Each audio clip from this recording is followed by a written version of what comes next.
Hello, it's almost, and I have the Glock 44 22 pistol, my wife's. We'll just do a little bit of shooting, see how tight I can group it on the bottom left target.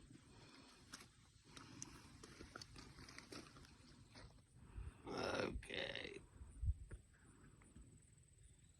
Whoa, I hit the left.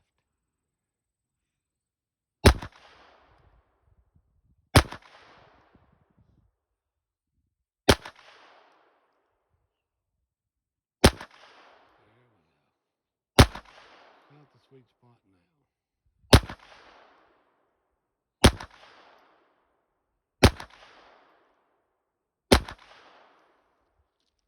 Alright, we'll walk up here.